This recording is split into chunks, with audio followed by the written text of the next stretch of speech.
All right, so I want to begin firstly by saying that I think that indicators are very important. I sometimes think that indicators aren't given the attention that they deserve, and they're important for a number of reasons. I mean, apart from anything else, they provide evidence to support claims that a person is making, which I think is important, because I think to support what you're saying, it really needs to be supported by evidence. And here we go, another thing's come up. That's right. Indicators are important because they reveal the state of affairs. They help show any progress or regress in the situation that you're referring to. And I think probably as importantly as anything else, they help guide policy and action. And I'll talk a little bit more about that because indicators by themselves are useful, but unless they're put into some sort of perspective or context, they're not very useful at all. So I've been to a number of conferences and what have you, workshops where people have presented quite useful indicators, but unless you put them into some sort of context, they're not much more useful than a stamp album, as far as I'm concerned. You've got to, all right, yeah. Sorry, I just keep getting this stuff over my screen. But, yeah. Well, another thing about indicators, because they're never perfect, and I'm going to talk a bit about one particular indicator, which is not particularly useful for most things that are important to us, and that's gross domestic product, or GDP. A lot of people think that GDP is a perfect measure of what it's meant to measure, and it's not. So I don't think that indicators are precise. They're never precise. They're never perfect. The other thing is that of the indicators, or at least of the things that I think are important in terms of sustainable prosperity, the indicators that are available are woeful. And when I say that are available, I'm talking the ones that the more formal indicators that you might see on Australian Bureau of Statistics website and what have you. They're not very good. As good as what the ABS does, I think that the range of indicators are appalling. And in particular, indicators of ecological and social factors, but also of economic welfare, which I'll be talking about as I move on in my presentation. The other issue is whether there should be single macro level indicators or individual indicators. I think we need both. A lot of people are critical of single macro level indicators, but I think they're important because they provide a picture of how things are. Individual indicators are obviously important because they reveal what's positive, what's negative, and they can be used to help explain why the overall picture is either good or bad and how things could be improved. So an example might be the health of a person. You can have individual measures, things like person's blood pressure, heart rate, temperature, and so forth. But by themselves, and even if you present them together, they may not give a very good picture of a person's overall level of health. And one example would be something like the biological age test. I don't know if people are aware of that. That's where you put all this information into some sort of program, and it works out your equivalent age, health age. So you may be someone who's 60 years of age, and this basically, I don't know how accurate it is, suggests that you've got the equivalent health age of someone of 52 or 69 or something like that. So that's useful because obviously if you're 60 and your overall biological age test suggests that you're something equivalent to a 70-year-old, then obviously that's not a good sign. But the individual measures may not tell you much about a person's health if you look at them just individually. So an overall picture of the state of affairs is also important, as well as individual measures. So what sort of indicators of sustainable prosperity do we currently have? In terms of sustainability indicators, you may have heard of some of these. I'll point out three of them, which are not being used by governments. One of them's the Ecological Footprint, which I'll be talking a bit about tonight. versus biocapacity. That's an indicator that's calculated by the Global Footprint Network. There is a little bit of criticism directed towards the ecological footprint. I might raise some of those criticisms as I talk about the ecological footprint, but this is one, I think, very important indicator. Most of the criticism towards it is that it's a bit too conservative. It doesn't, or that understates the ecological impact of human activities. Well, if it does, I suppose you could argue that that's not a good thing, but what the ecological footprint indicates, as I'll show a bit later on, is that things aren't too good. And if something underestimates the impact, and it's already showing that from an ecological perspective, the level and extent of human activities is having a negative impact upon the global environment, well, then it's, in a sense, doing its job. The other that you might be familiar with, particularly if you've been reading a bit about donut economics, is the planetary boundaries. There's 9 planetary boundaries that were put together by a number of ecologists. The main person being Rockstrom. It was about a dozen people, I think, came up with these 9 planetary boundaries about a decade or so ago. So they've become quite useful as indicators of where we are from an ecological perspective. There's another thing called an ecosystem health index put together by Costanza and a few people. And in fact, there was a book, an edited book that Bob Costanza compiled probably about 25 years ago, talking a bit about ecosystem health indexes, which are quite useful as well. But none of these are used by governments. In terms of wellbeing prosperity indicators, the one that you're probably most familiar with is gross domestic product, GDP. That's the indicator most cited or used, although from the point of view of wellbeing and prosperity is not particularly useful. It's useful if you're comparing a country like Australia and, say, Ghana. So if you're talking about a very wealthy country and a poor country, GDP gives you some indication of the difference in the well-being of people. But if we're talking about people or countries that belong to a group of high GDP, or if we're talking about rich countries, then the difference in GDP or per capita GDP doesn't tell you much about the relative well-being of the people, much at all. You may have heard of the United Nations Human Development Index. I'm not a big fan of it, but I'm going to talk, just mention these because these are other indicators other than GDP that could be of use. And they certainly can complement the indicator that I'm going to talk quite a bit about tonight, and that's the genuine progress indicator, which I've done quite a bit of work on in the past. So there's the gross national happiness indicator. It's an interesting indicator. The King of Bhutan many years ago, I don't know how many years ago it is now, it might have been 25, 30 years ago, was once asked, given that Bhutan had a very, very low per capita GDP, the person asked, whether quality of life, well-being of the people of Bhutan was very low, and the king replied by saying, well, we may be low in terms of gross domestic product, but we've got a very high gross national happiness. Now, the indicator didn't actually exist at the time, but it sort of incited action and motivated people to actually produce something called a gross national happiness index. I've had a look at the index itself, and well, it's certainly better than gross domestic product as an indicator of well-being, but I still think it's inferior to the genuine progress indicator. There's a thing called a good life index. Then there are measures of self-reported happiness, life satisfaction, and so forth.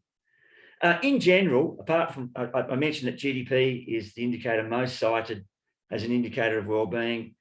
These other indicators are treated with curiosity. They're not treated very seriously, especially by governments. So you don't hear governments talk about, you won't hear the Australian Prime Minister talk about Australia's Human Development Index. And you certainly won't hear the Prime Minister talking about the genuine progress indicator. But you'll hear the Prime Minister and perhaps the Treasurer talking about Australia's per capita gross domestic product. So most attention is given to economic indicators, almost exclusively to per capita GDP. Some attention is given to social indicators, and very little attention is given to ecological indicators. Now, in terms of ecological indicators, one I've just mentioned, the ecological footprint, highlights that there's an impending ecological disaster that we're facing. And of course, by impending, I mean in the future. The important thing when we're talking about ecological indicators is that ecological impacts do tend to be lagged.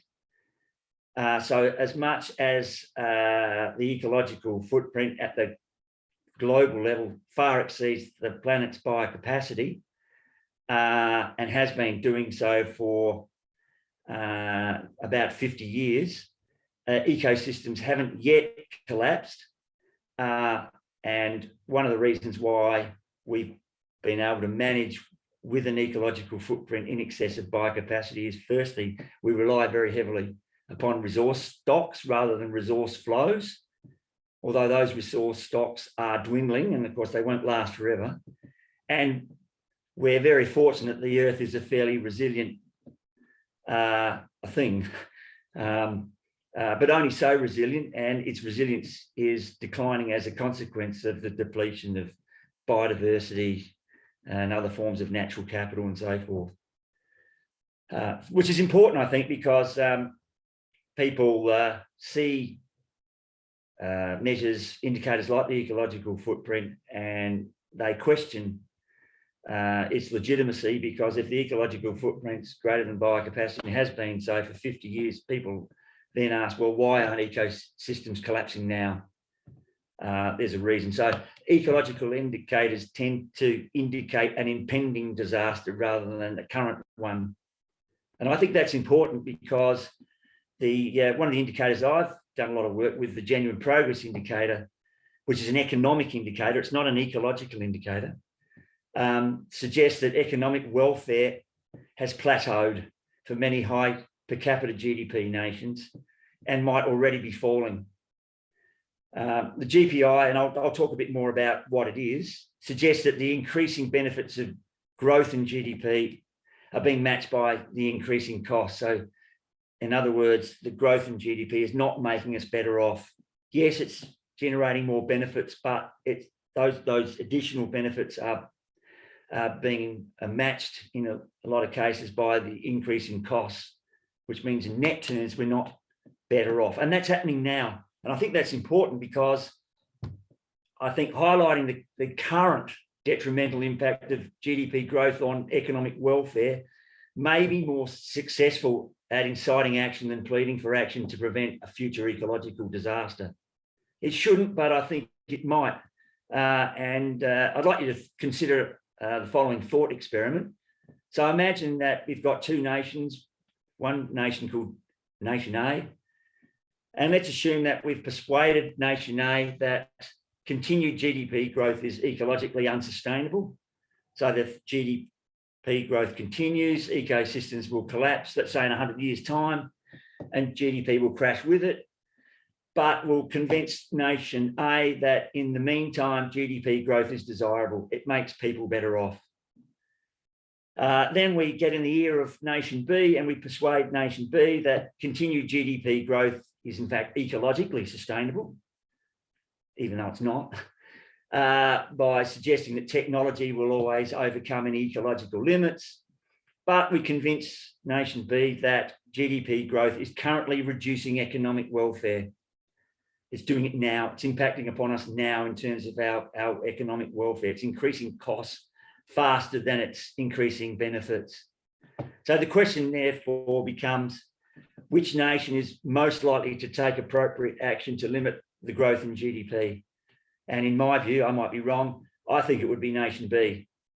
So it may be better to appeal to currently living people's self-interest rather than saying to people who currently exist and currently living that we should do something because something horrible might occur in 100 years' time. If you can prove to people that something that's not so good is happening and affecting their well-being now, it might incite action more than appealing to some sort of moral obligation to do something to avoid some sort of collapse in 100 years' time, when, of course, everyone, pretty much everyone, will not be around anymore. So appropriate action or change might best be initiated not by appeals to logic or ethics, as important as, of course, that is. I don't want to suggest that we shouldn't do that, but it may be more important, or maybe at least as useful, to highlight that excessive growth is already suppressing human well-being. So it's doing it at this very moment. So the indicators to inform us of the full impact of growth of GDP, they now exist, even though governments tend to ignore them. There's no doubt they require further refinement. And in order to calculate them, we do need better systems of data collection.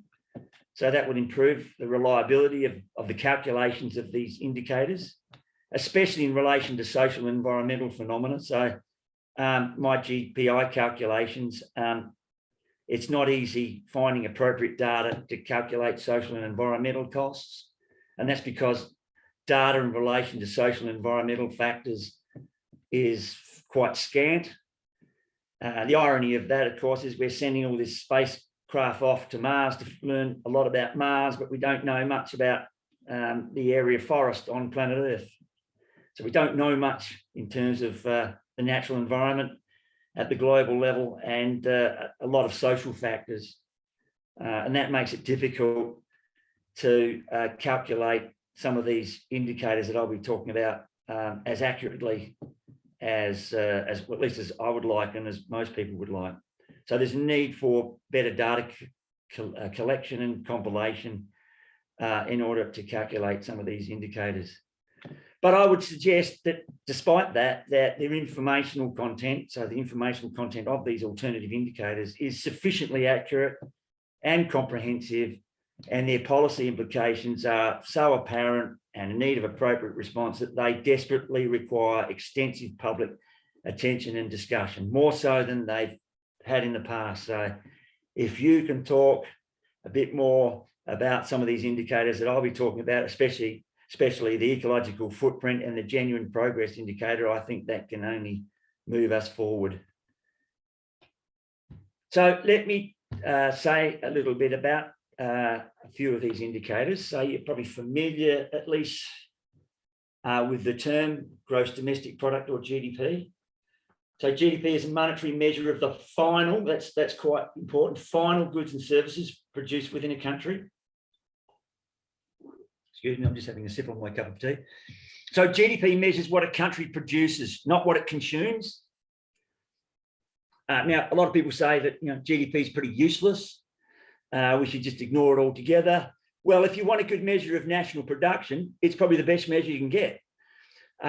It's just a matter of whether a good measure of national production tells you much about other things, especially economic welfare and so forth. But certainly, if you want a good measure of national production, GDP is the ideal measure. And you can see why GDP was first calculated around about the time of World War II. If you're fighting a war, you're in a war situation, you want to know what the nation's producing, the types of goods, the different types of goods, and where resources are being allocated to produce those goods. So that was the main reason for compiling GDP. It was just that after World War II, it was then sort of embraced by politicians, policymakers, and economists as some sort of indicator of economic welfare, when in fact it's a poor measure of economic welfare. And I'll talk a bit more about that in the next slide or two. So GDP is a measure of what a nation produces. It's the final goods and services. That's important. So GDP omits intermediate goods, and by intermediate goods are goods that serve as inputs into final goods and services. So a brake pad produced by a company that is sold as an input to a car manufacturer is not included in GDP. Well, you could say it is, only because what would be included in GDP would be the car that's produced, and of course part of that car is the brake pad, but you wouldn't have included in GDP the value of the car that's being produced, plus all the components that make up the car.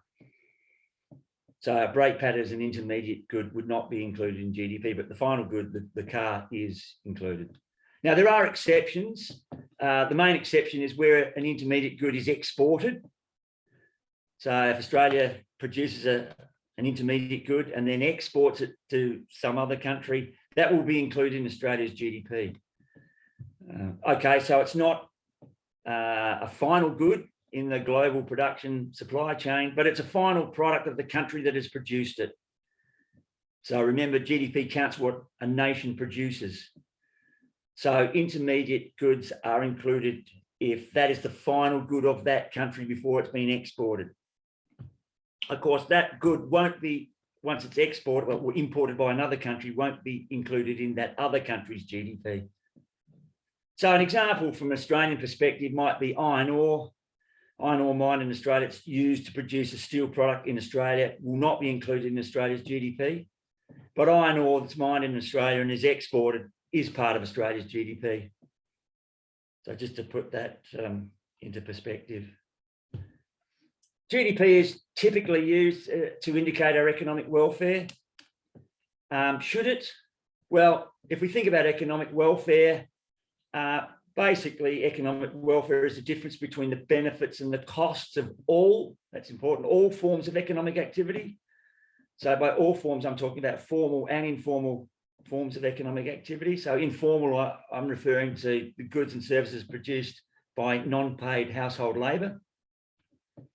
So economic welfare, EW, is basically the sum of all benefits minus sum of all costs.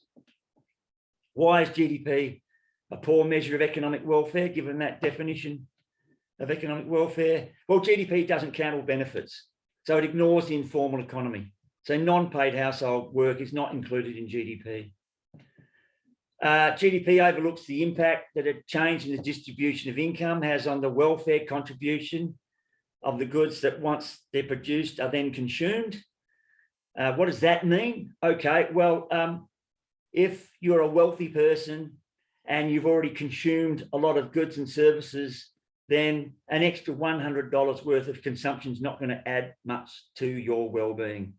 But to the poorest Australian who hasn't consumed much to begin with, an extra $100 worth of consumption is going to add a lot more to their well-being. So if you were to take $100 worth of consumption goods away from Australia's richest person, it wouldn't reduce that person's welfare or economic welfare very much at all, but then gave it to the poorest person in Australia, that would add a lot to that person's economic welfare. So the economic welfare of the country would go up, the quantity of goods produced and therefore consumed wouldn't change at all.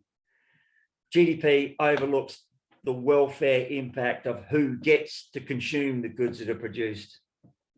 The GPI, the Genuine Progress Indicator, as I'll talk about soon, takes account of the impact of the change of distribution on the welfare contribution of the consumption of goods and services. GDP ignores many social costs. So if GDP doesn't change from one year to the next, presumably our economic welfare hasn't changed, but it may well be that the unemployment rate's gone up. There are more people unemployed. There's costs associated with that, or the crime rate's gone up. That's not taken into account by a measure of GDP. GDP ignores many environmental costs, and examples would be excessive CO2 emissions, deforestation, land degradation, and so forth. Plus, GDP includes defensive and rehabilitative forms of production that are not welfare increasing, but at best welfare maintaining. Okay, you might say, well, if something's produced and it maintains our well-being, so it would have been our welfare, our well-being would have been lower without it. Isn't that a benefit? Well, yes, but we'd be better off if we had have avoided whatever it was that required that form of production, because resources have to be used to produce that product, and those resources are no longer available to produce other things that might increase our well-being.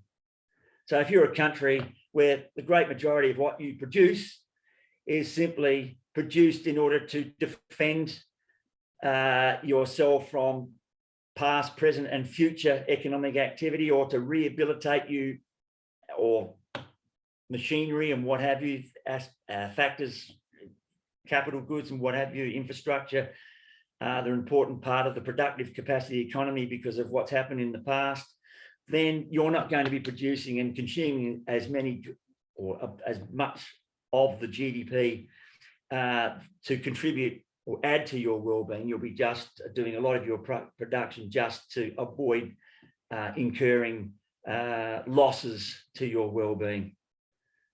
So GDP doesn't, well, includes those. The GPI excludes defensive and rehabilitative forms of production. So what's this genuine progress indicator? It's a macroeconomic, so it's an economic indicator of economic welfare.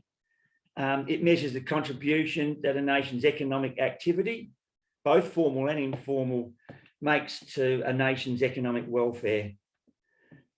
The GPI estimates the major benefits and costs of economic activity. And by benefits and costs, I mean not just economic benefits, I'm also referring to social and environmental benefits and costs.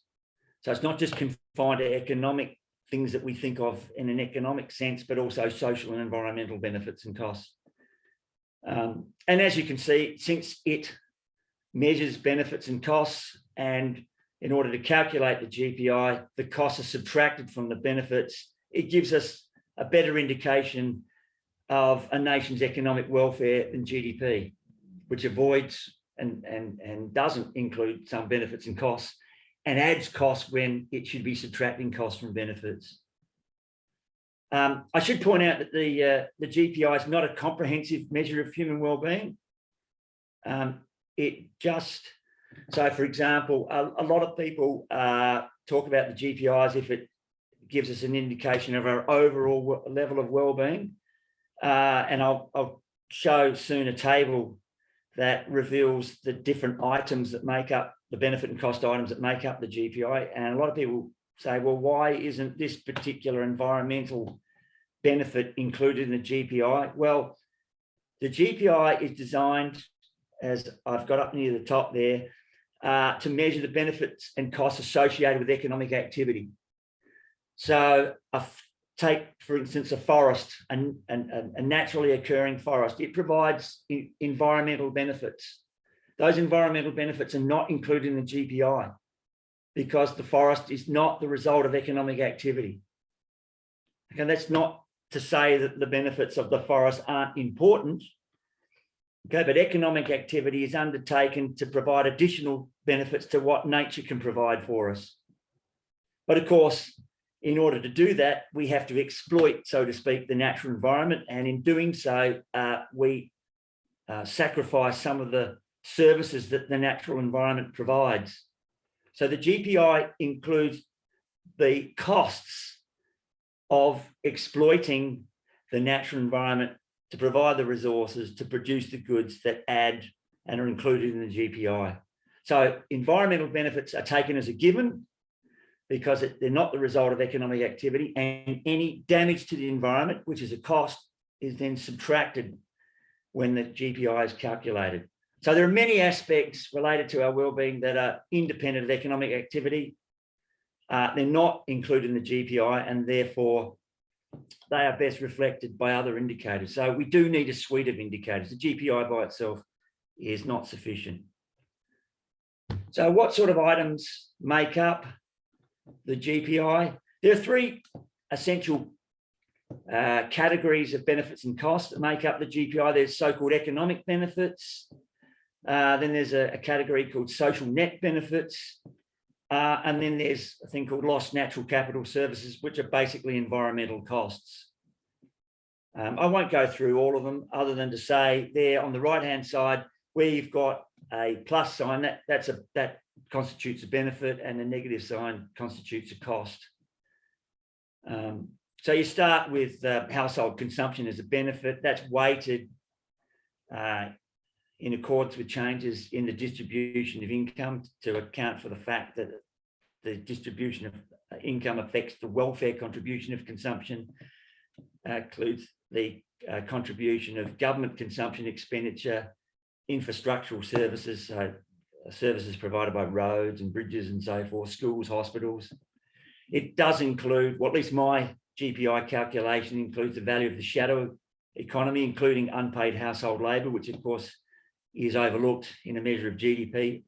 And I might point out that that's enormous, that benefit.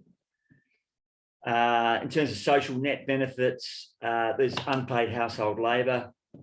That's counted in the GPI, not counted in the GDP. There's a number of social costs, the cost of unemployment, underemployment, cost of crime, cost of overwork, and so forth.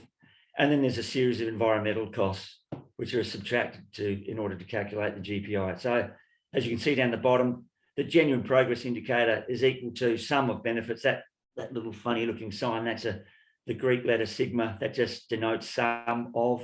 So sum of benefits minus sum of costs, that gives us the GPI. And if you want a measure of the per capita, a nation's per capita GPI, you just simply divide the GPI, which is a dollar value, by the nation's population to get a per capita value.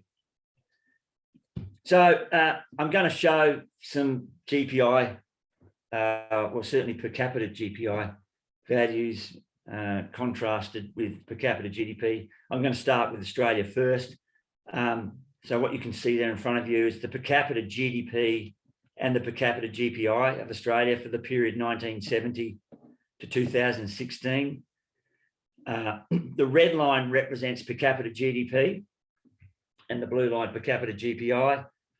And what you can see there with per capita GDP is, apart from a couple of or a few very short periods, there's one in the sort of early 1980s, then early 1990s, and then sort of around 2007, 2008, which is more of a plateauing of per capita GDP rather than a decline in per capita GDP.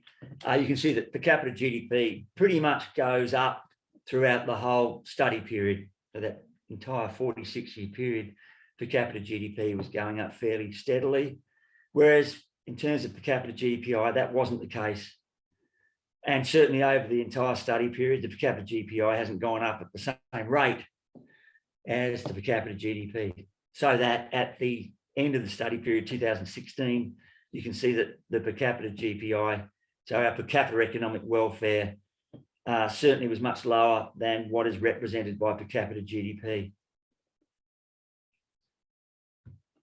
Okay, so that's the genuine progress indicator. In terms of ecological indicators, I talked a bit about, I had a list of a number of indicators. I'm going to talk a little bit about the ecological footprint and another one to contrast it with, and that's the biocapacity of either at the global level or at the national level. So what is this thing called the ecological footprint? Well, firstly, the ecological footprint and biocapacity are macroecological indicators. So unlike the GPI, which is an economic indicator, the ecological footprint is an ecological indicator. And these indicators are designed to determine if we're operating in an ecologically sustainable manner. So the genuine progress indicator doesn't tell us whether we're operating sustainably or not. It's just giving us some idea of what's happening to the economic welfare associated with economic activity, whether that's going up or not. It doesn't tell us anything about whether or not that level of economic welfare we may have at a point in time is ecologically sustainable or not. We need ecological indicators for that. And one good one, in my opinion, is the ecological footprint. So a country's ecological footprint represents the area of land that's required, and that's the key word there. That's why I've got it in italics. It's the area of land required to generate the resources, absorb the waste, and provide the critical ecosystem services needed to sustain economic activity at its current level. So the ecological footprint represents a nation's demands on its natural capital. By natural capital, I'm talking about a nation's forests, its water sources, fisheries, soil, mineral stocks, waste, sinks, and so forth. So ecological footprint represents a nation's demands on its natural resources, on the environment, whereas a nation's biocapacity, that's indicated by the quantity of land that's available. It's a land that's available to generate an ongoing supply of resources, absorb waste, and maintain critical ecosystem services. So the biocapacity represents the nation's capacity to generate and utilise resources on a sustainable basis. So biocapacity reflects ecologically sustainable resource supplies. So think of ecological footprint as resource demands and biocapacity as sustainable resource supplies. So in terms of whether a country is operating sustainably or not from an ecological perspective, ecological unsustainability, that's where you've got an ecological deficit. That's where the ecological footprint exceeds biocapacity. So it's where resource demands exceed sustainable resource supplies. So if the ecological footprint is greater than biocapacity, it basically means the rate of resource use and waste generation, in other words, the resource throughput required to produce a nation's GDP, is ecologically unsustainable. Or equivalently, the GDP is larger than what can be ecologically sustained in the long run. I'm going to show some ecological footprint biocapacity diagrams for at the national level soon, but here it is at the global level. So that brown line that you can see, so this is for the period 1961 to 2014, so it's a little bit out of date.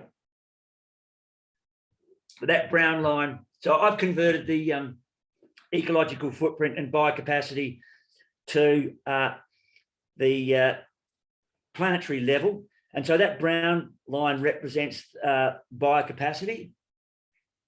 And you can see that it's at 1, that just represents 1 Earth. So the biocapacity of 1 Earth is 1 Earth.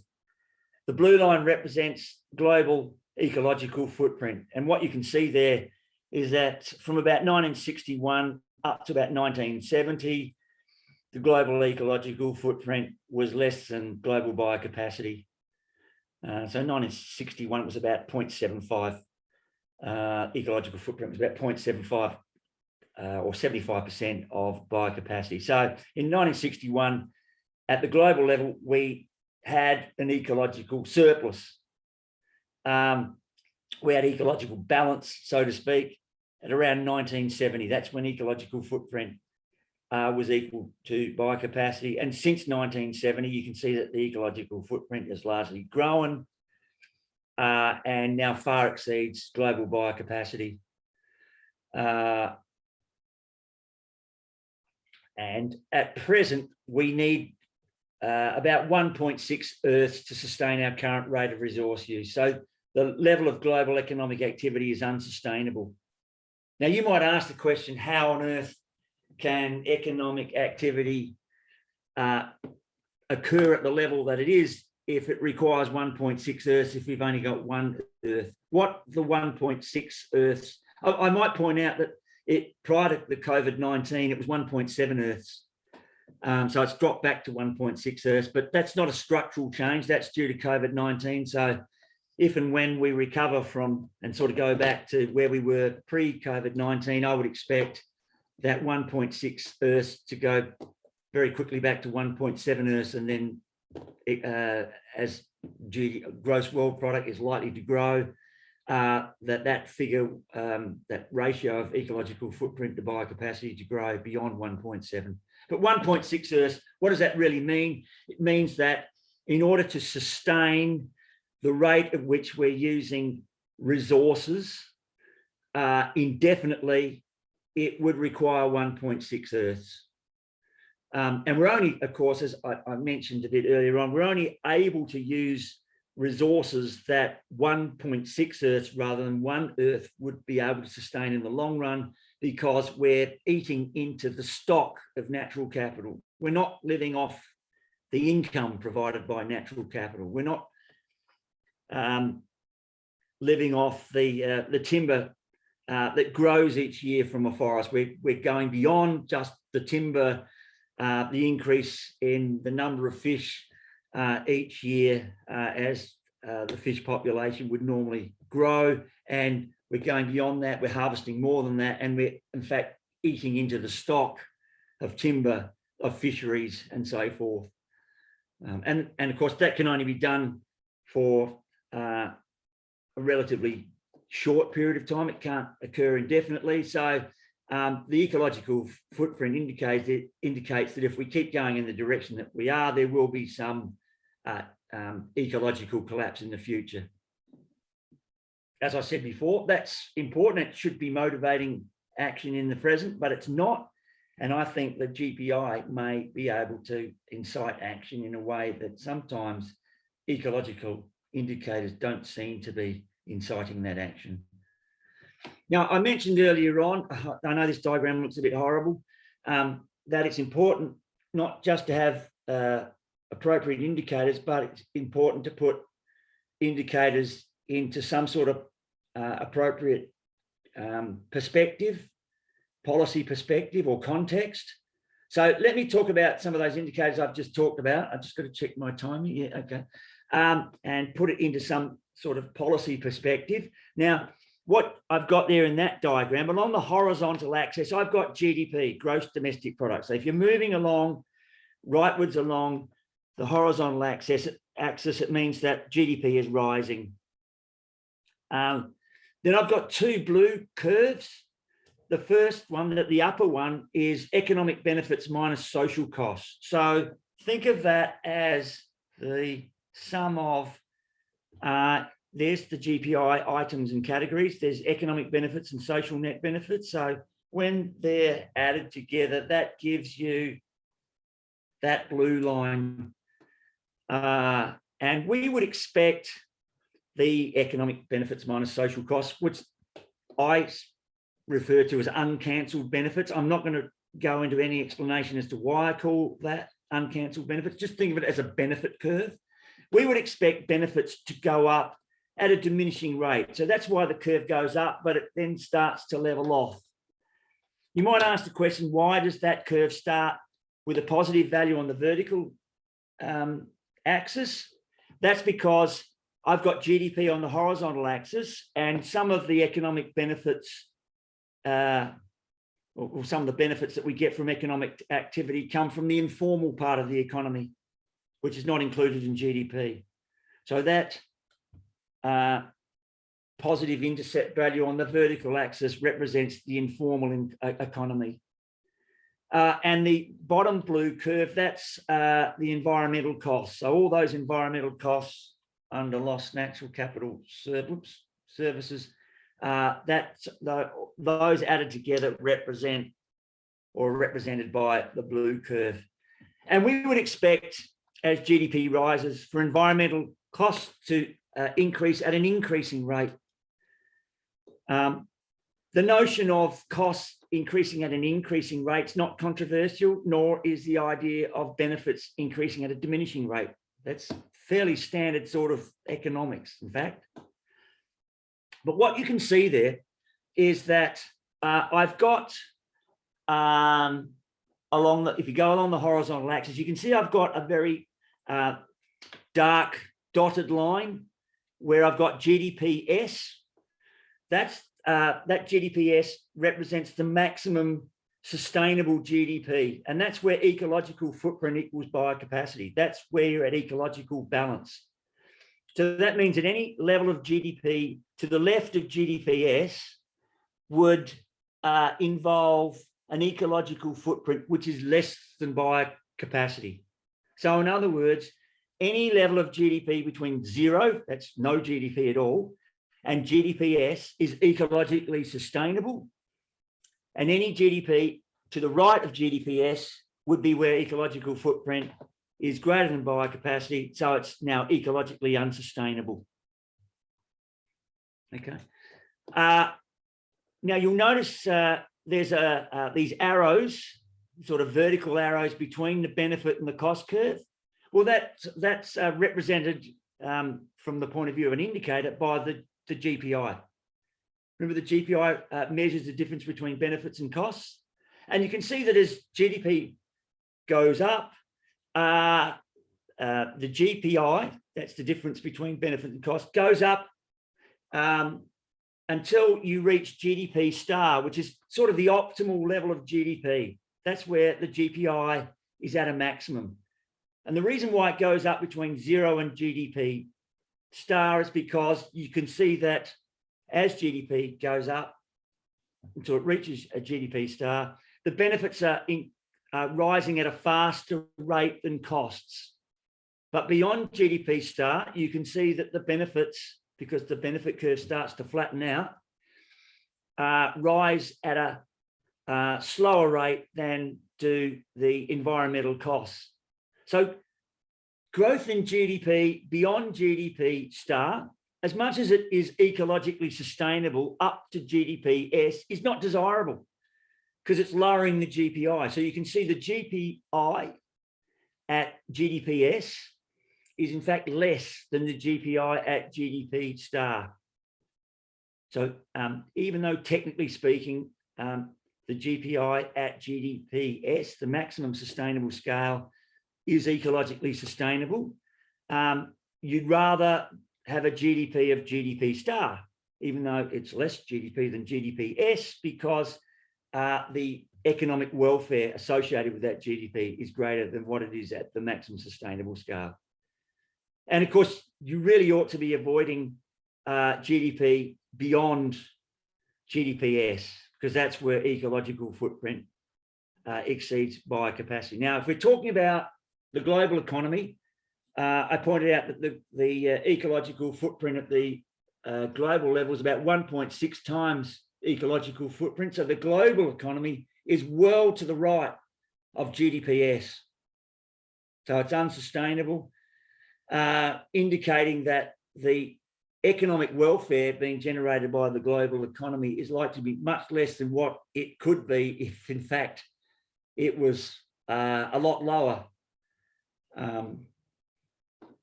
Of course, it would mean that the well, to at least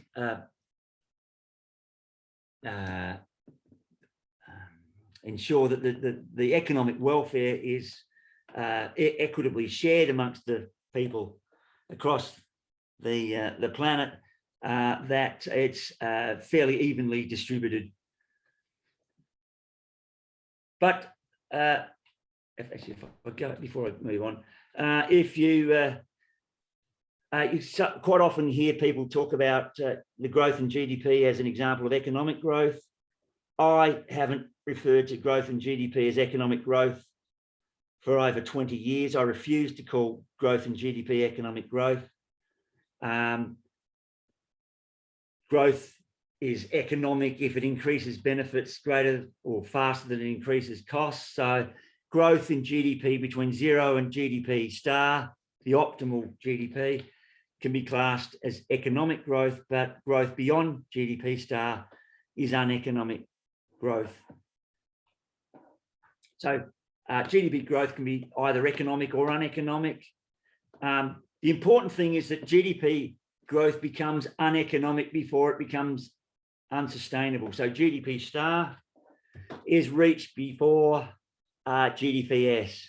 It becomes uneconomic before it becomes unsustainable. Now, another thing is these curves, the blue curves, the UB and the UC curves, they can shift. So they're not stationary. How can they shift? Well, the UB curve, the benefit curve, can shift due to technologies that improve the quality of what is produced. So if you're producing the same quantity of goods and services, but they're of greater quality, then you get greater benefit from the same quantity of goods. So the benefits are greater from the same GDP. Changes in the distribution of income can affect the UB curve. So a more equal distribution of GDP would shift the UB curve upwards. Also, policies that reduce social costs for a given GDP.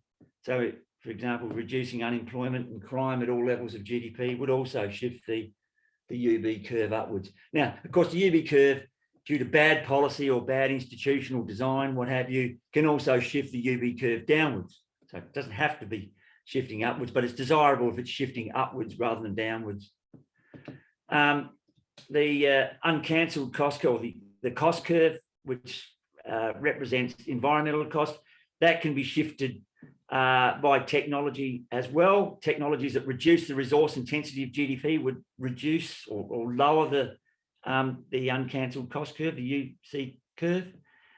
Increased rates of materials recycling where it's possible can also shift the UC curve downwards, as can the transition from non-renewable to renewable resources, because that can reduce things like the greenhouse gas emissions associated with a given level of GDP. So all those things there would shift the UC curve downwards. And of course, that's important because if you can shift the UB curve upwards and the UC curve downwards, that can increase the economic welfare generated by a given level of GDP.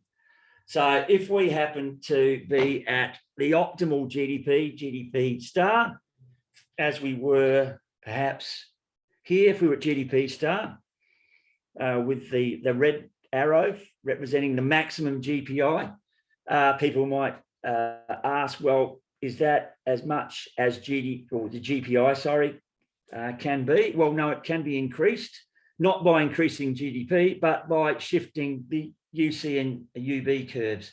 So if you can shift the UB curve upwards with appropriate policies and institutional design and shift the UC curve downwards, of course, you increase the GPI without having to increase GDP. So it's a fallacy that you have to increase GDP to increase economic welfare. You don't have to do that at all.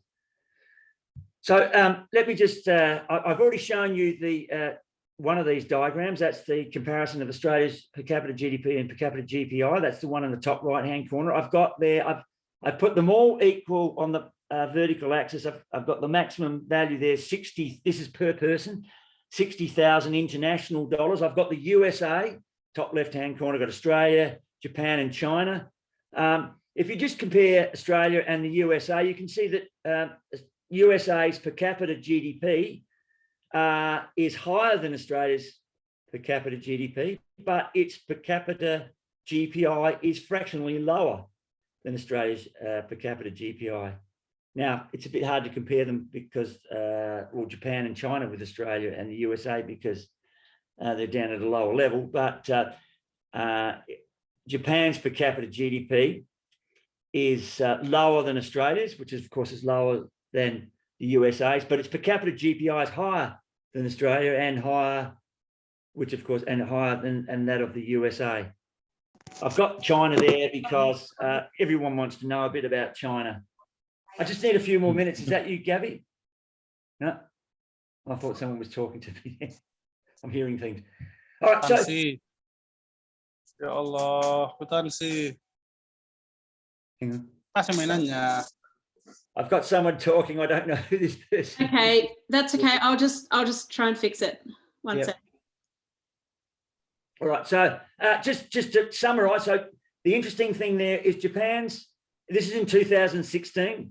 Japan's per capita GPI was a little bit higher than Australia's, which was a little bit higher than the USA's, despite the fact that Japan's per capita GDP was less than Australia's. Which was less than that of the USA. So in complete reverse order. Now, I just give me another 5 or 10 minutes. I just want to show the ecological footprint and biocapacity of these 4 countries. The first one is Australia. Now, I'm not an ecologist. I don't calculate the ecological footprint and biocapacity. That's done, the data that I've used comes from the Global Footprint Network, but according to them, you can see there the black dotted line represents one Australia, and Australia's, and that red line represents the ratio of ecological footprint to biocapacity. So according to the Global Footprint Network, Australia's ecological footprint is less than its biocapacity. So Australia has an ecological surplus. If we look at the USA, it's the opposite. The USA has an ecological footprint which exceeds its biocapacity. So in a sense, its GDP is ecologically unsustainable. So it's, we're talking about that diagram that I had up earlier. The US economy is somewhere to the right of the maximum sustainable scale. Australia is somewhere to the left. Japan is a bit like the USA. It has an ecological footprint in excess of its biocapacity, and the same can be said for China. And you can see how much its ecological footprint has grown over the last 45 years. Now, don't worry too much about this diagram. I might skip this diagram, but there's an important question here. You might have thought to yourself, because I'll go back to the, just have a look there at the per capita GPI of the USA. Remember, it's for the period 1970 to 2016. So for the early part of the study period, the USA's per capita GPI didn't increase very much at all. But overall, it did rise over the study period. You might ask the question, how did the USA's per capita GPI rise if its ecological footprint was greater than its biocapacity? Remember, if you have a GDP in excess of the maximum sustainable level, so you're to the right of GDP-S, then any growth in GDP should be reducing your economic welfare. So the GPI should be falling. So why was it rising? In other words, the question, why is the per capita GPI of the USA rising? Why is GDP growth seemingly economic if its GDP is beyond its maximum sustainable scale? In which case, its GDP growth should be uneconomic. I just want to go through this because I think this is important. Just give me another 5 minutes. The shape and the slope of those UB and UC curves depend on the qualitative state of the economy. It affects the position of the true optimal scale. It turns out, I've done a little bit of investigation, there's a true and there's a false optimum. And to be at, well, the true optimum, if you want to know something about the true optimum, there's a bit of subjectivity here, not so much in the first requirement of the true optimum, that is sustainable scale. That is where the rate of resource throughput is ecologically sustainable, meaning the ecological footprint must be less than or equal to biocapacity. How do you achieve that? Well, we can debate how that can be achieved. A lot of ecological economists would argue that cap auction trade systems, simply because they set a cap on the rate of resource use and therefore you can prevent the ecological footprint from exceeding biocapacity, might be the way to achieve that. The true optimum requires an equitable distribution, which now this is quite subjective. I thought about this some time ago, and it's interesting. Some of the work by the University of Leeds, which is a bit of donut economics put into some sort of empirical context. They've defined some sort of social requirement in terms of equitable distribution as a Gini coefficient of income inequality that is less than or equal to 0.3. I don't know if people are aware of the Gini coefficient. It's a coefficient of income inequality that varies between 0 and 1. 0 is perfect equality, 1 is perfect inequality. And 0.3, well, I would argue, and the University of Leeds have suggested that to have an acceptable distribution of income, one that can be deemed equitable, the Gini coefficient of income inequality must be less than or equal to 0.3. I might point out that for Japan, it is less than 0.3. Australia is 0.33, so it's above that. The USA is about 0.37, and China's close to 0.5. So equitable distribution, you've got to ensure the gap between richest and poorest is limited to what is deemed morally acceptable. And to do that, you might have to have high marginal income tax rates on the rich. It would also not just ensure that the gap between the richest and poorest is deemed to be acceptable, but you must ensure that the person down, or the people down the bottom, earn or receive an adequate minimum income. That would require institutional and policy settings to ensure the income received by an individual is no less than an acceptable minimal level. So you might have a tax-free threshold set at the minimum yearly income, and it would mean that all welfare disbursements for people on Social Security are set at the acceptable minimal level. So that would be Social Security, which I would argue should be confined to retirees, people with pensions that might have to be means tested, and disability support pensions. we're talking about people who are unable to work. I would also argue that equitable distribution requires full employment, not from an efficiency point of view, but simply because I believe that society has a moral obligation to ensure that people who want paid work and who can work are offered work and are paid a minimum basic income for that work, which might require something like a job guarantee, which would mean an unemployment rate less than or equal to 1 to 2% of the labour force, which is about the frictional rate of unemployment. Frictional unemployment rate is just people moving in and out of work from one job to another. And for the economy to operating at true optimum, it needs an efficient allocation. So that requires 1 and 2 to be institutionalised first. So we're talking sustainable scale, equitable distribution. Once institutionalised, you then allow the economy to adjust where the GPI is maximised. Now, no country has institutionalised 1.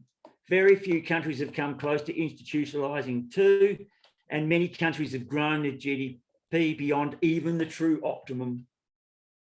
Now, let me just say quickly that a country is, the further a country is from 1 and 2, that is institutionalising 1 and 2, the more that the position or slopes of the UB and UC curves are distorted. And the USA is a very good example of that. Its UB curve is lower than it should be, given its GDP. Its UC curve is higher than it should be, given its GDP. But it also means that its UB curve is steeper than it should be at the prevailing GDP. So there's a thing called a false optimum, which is well beyond the true optimum. And the USA and Australia, to some extent, are growing towards, or their GDP towards, a false optimum and waving goodbye their true optimum. So you've got something that looks like this. The reason why the per capita GPI of the USA has been increasing, even though it's operating beyond its maximum sustainable scale, is because at the prevailing level of per capita GDP, these are per capita values, its a UB curve is very steep, and it's moving towards a false optimum and away from a true optimum. So its GPI, its per capita GPI is rising, and you might say, well, isn't that a good thing? If it's, and shouldn't it therefore be increasing its GDP? Well, it might be rising, but the per capita GPI is not nearly as high as it ought to be, and it is moving away from a level of per capita GDP where it could potentially be maximised. So that explains why the per capita GPI of the USA has been increasing, even though its GDP is beyond what can be sustained, ecologically sustained in the long run. Phil, can we go to some questions soon? Yeah, I've just pretty much finished. Yeah, great. Yeah, that's about it. I'll leave it at that. I know that was a lot, and I got through a lot. Just before we get, I've done this because I didn't just want to show some indicators. There are a lot of other indicators I could have shown. I've tried to provide some sort of policy perspective, because I think indicators by themselves, as I said earlier on, don't tell you much unless you put them in some sort of context. Then those indicators can help guide policy, I think, anyway. All right, so yeah, I'm happy to take questions at this point in time. Okay, and in no particular order, there's one from Meg, which I'm not sure, you may have covered it, but going back quite early in the presentation, the difference between the rise in GDP red line and the GPI blue line, do you have an opinion about how much the difference is explained by ecological costs and how much it represents a rise in inequality and unequal distribution? Sorry, I'm not quite. So could you just repeat that? So why the? So the difference between the red line and the blue line, GDP and GPI, back really early on. Sorry, yeah. So that was for Australia, was it? Yeah. Yeah. Okay. Yeah. How much of that difference is ecological and how much is inequality? That's a good question. Believe it or not, a lot of it is on the social side rather than the ecological side. Mm. You'll notice, well, I've got rid of it, but if I put it back, can I put it back? Or should I put it back or not? Yeah, maybe if I just go back. Come on. And then just scroll through a few. Yeah. Where's Australia? Oh, right. No, there it was. Okay. Yeah, that's the one. Yeah, you'll see that Australia's per capita GPI didn't really go anywhere from about certainly from about the mid-70s to about 1990. That was a period of time where there was rising unemployment. So prior to about the early 1970s, Australia virtually had full employment. And so as much as per capita GDP was rising from about the mid-70s onwards and was providing additional consumption benefits, they were being outweighed to some extent by some of the ecological costs, but from a social economic perspective, they were being outweighed by the fact that for the first time in the post-World War II period, we had rising unemployment, we had growing inequality and so forth. So a lot of that flattening of the per capita GPI in that particular period from about 1975 to about 1990 is explained by social factors rather than ecological factors.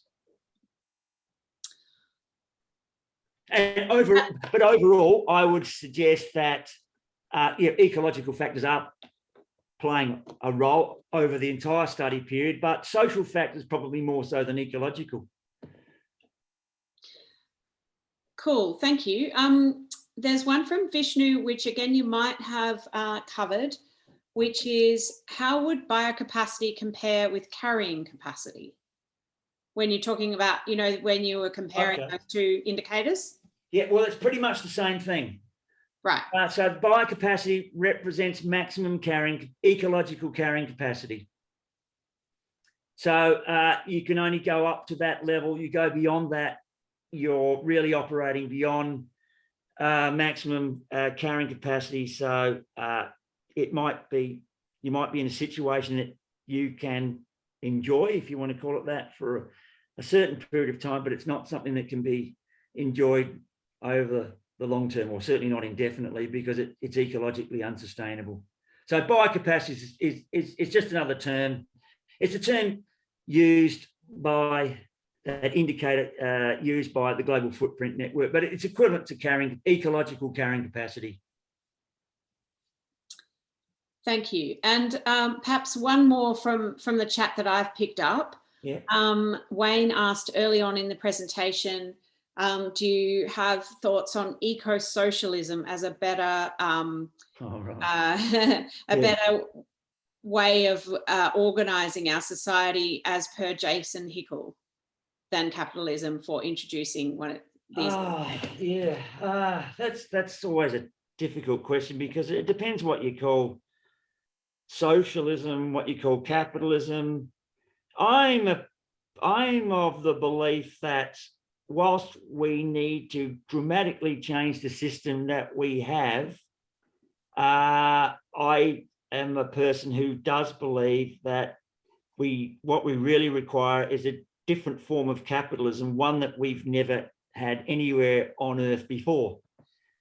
I think, you can have sustainable prosperity with a different form of capitalism. It would be a radically different form of capitalism. If I just go back to this stuff at the end, where I said to operate at the true optimum, you need a sustainable scale where you would have cap auction trade systems for all the different resources and specific forms of waste like greenhouse gas emissions. So you'd be setting caps on all forms of resources. We're talking about something that has never been attempted anywhere. I think I might have mentioned no country has institutionalized one. And I'm not just talking about capitalist countries, I'm talking about socialist countries as well. So this would be placing an ecological constraint on the system that no capitalist system has ever had imposed upon it. So it would be a somewhat radical form of capitalism. as far as equitable distribution goes, a job guarantee, you could argue that as much as the post-World War II period, a lot of capitalist countries had pretty close to full employment. They didn't strictly have a job guarantee, but they had something equivalent to it. But I guess that just indicates that since about the mid-1970s, we have a different form of capitalism to what, so Australia's form of capitalism, probably early 1980s onwards, when we're talking neoliberalism, is very different to the capitalist system that we had from 1945 to about the early 1980s. But still, even in that period, as much as it dealt with things like unemployment fairly well, it didn't deal well with the ecological side of things. So, you know, it's easy to cite policies that were introduced in the 50s and 60s that encouraged land clearance and many other forms of economic activity that imposed significant environmental costs. But yeah, overall, people can disagree with me, but I just think we need a different form of capitalism, a radically different one, but I still think our form of capitalism all the same. Great. Stephen, do you have any other questions that you've spotted in the chat that I've missed? There have been many interesting questions in the chat. There are almost too many to go through. I'm just scrolling back up through them at the moment. Where are we? We can get people to put their Zoom hand up if they'd like to ask a question. Lots of interesting comments. I did actually tweet that tweet, Annie, and it's going off. just hit me with any question or even a comment where I can just comment about a comment. Okay, well, here's a question. Why is the genuine progress indicator not currently being used by governments around the world? This is a question somebody did ask, and I did try my best to answer, but you'll probably answer it better. Why is it not being used by the United Nations, the Australian government, the South Australian government, Mitcham Council? Yep. Okay. It's just by coincidence I've gone to this particular slide. You happen to be President of the USA or the Prime Minister of Australia, and you want a good news story. Which are you going to use there? If you're the US President, are you going to be pointing to the red line or the blue line? You're going to be pointing to the red line. The red line, per capita GDP tends to rise because of the growth in GDP, which doesn't, of course, guarantee an increase in the per capita GPI. So GDP is a good, appears as a good news story. It's not necessarily a good news story because it's not really telling us much other than it's just a per capita increase in production. But I think, politicians are frightened by the GPI because it doesn't tell the story that politicians want people to see and hear. I think that's one of the reasons. I mean, I don't know I love that question because every time I teach the GPI to my students, I get that question. I always get a question as to why aren't we using the GPI? Of course, it makes sense, but there are obviously political reasons, whatever other reasons that are obstructing the use of the GPI as a useful indicator to guide policy. Let me I'll have a follow-up question, then I'll use a bit of inside information, so to speak. You did a report on the genuine progress indicator for South Australia prior to the state election when the previous Labor government under Jay Weatherill lost the state election. The state Labor government committed you to do a report for the GPI for South Australia. It was actually a very good news story. for South Australia, and yet they chose not to use it. Yeah. Why do you think they didn't use it? All right.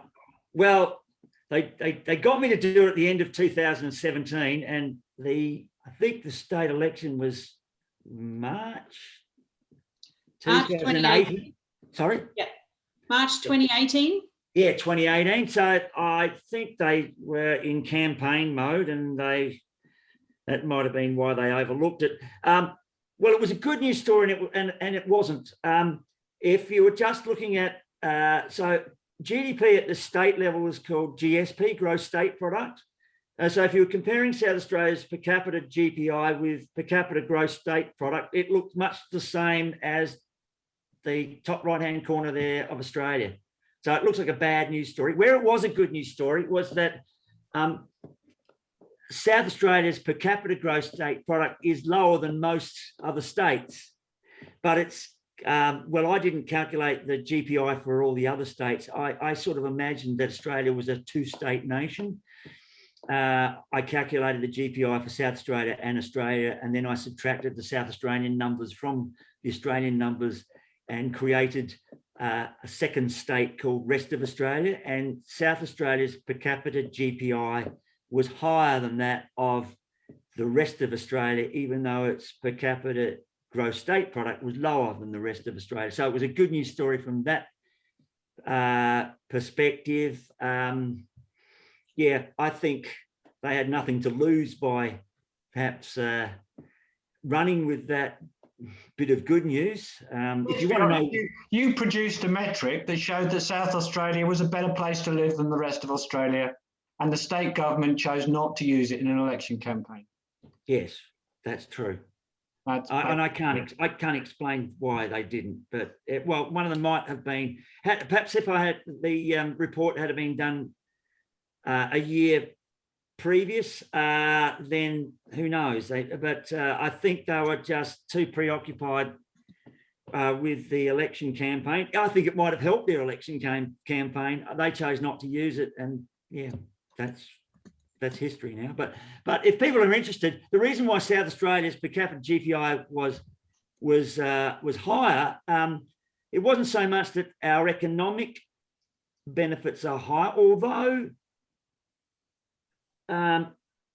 they weren't that much. They were about the same, because even though South Australians don't, in the aggregate, consume as much as the rest of Australia, we have a more even distribution of income. So we get a greater welfare contribution from the consumption that we actually have. But the main reason was South Australia has much lower per capita environmental costs. And it could have been something that the Weatherall government could have run with, because one of the reasons for that was because of a lot of the work that they had done to move South Australia towards renewable energy. Brian's just come up with a good comment. Yeah. Which is, it would have been too hard for them to explain. And of course, we get the same thing when we talk about modern monetary theory from politicians. In an election campaign, it's too difficult for them to explain.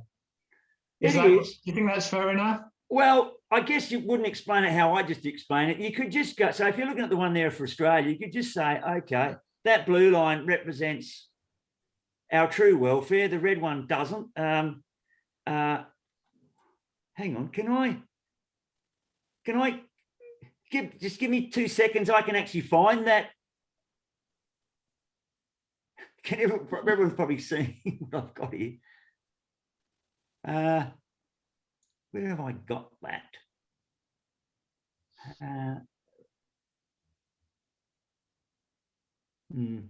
Are you talking about the paper that you did for them? Yes. I'm sure we can find it, and Gabby can share it with everybody that's on the... Can you see what I'm doing right now, everyone? No, we can't. No, but I'm sure we can find it, or we've got it somewhere. We can share okay. it with the report. Oh, crikey. Now I've got to work out how to go back to what I... No. There's some great comments just to finish off with, round off with, that equation, impact equals population times affluence times technology. I think if people haven't encountered that before tonight, lots of people will have, but if you haven't, that is a really good thing to keep it in the top of your mind when you're thinking about all these questions about population and how much, what carrying capacity is, and that's that really nails it, I think. And there are people on this call who are members, some of them prominent members of Australian political parties and other groups. And if there's anybody out there listening, for example, who is influential in the Australian Greens, why aren't you getting Phil to write a report for you? Because you should be, because the kind of things that we're talking about are fundamentally supportive of the sort of society you want to create. If you are in the Labour Party and you're in LEAN, the Environmental Action Network, again, please reach out and have a conversation and consider using the Genuine Progress Indicator or other sustainability indicators to bolster your arguments when you're talking to Chris Bowen and the other people that you have to talk to. These indicators would help support a lot of the policies that are put forward by a party such as the Australian Greens. Yeah. So not talking in terms of these indicators is not helping the Greens, because they're left talking about policies with respect or in the context of the way everyone talks, and that's in terms of GDP rather than GPI. Yeah. These things can actually support the sort of policies and action that are required. And I think that's very important. I really do think indicators are, well, they're essential in the sense that you need evidence and empirical evidence, empirical work to support your claims and the sorts of policies that you're advocating. Yeah. Yeah, and it exists in in other jurisdictions like the Climate Council, the Australia Institute. They all produce some excellent reports, and we just need to get the politicians to read them. Yeah, they do, but perhaps I don't read those sorts of reports enough, but I sometimes wonder, are they using any of these indicators? What indicators are they using? Again, they're quite often just using, so a lot of, I'm not, as I said, there needs to be macro and micro level indicators. Environmental groups tend to focus on things like biodiversity loss, which is really important, of course. Yeah. And just little bits here and there. But they don't often paint a nice overall picture. They're important because they help explain the overall picture. But ultimately, if you've got an indicator a macro indicator that can help support your overall message and story, I think that is useful. And so these sorts of indicators need to be complemented by the micro level indicators, but the micro level indicators aren't enough, because I know someone who, an ecological economist, he used to appear, I haven't seen him for years, John Peet, a New Zealand fellow with the Australian New Zealand Society for Ecological Economics. He used to often, when it came to indicators, repeat, I know it was in a different context, there was a famous New Zealand physicist, Rutherford, who ended up ironically getting a Nobel Prize for chemistry, because he used to say that in terms of the sciences, there was physics and that's all that mattered, and everything else was stamp collecting.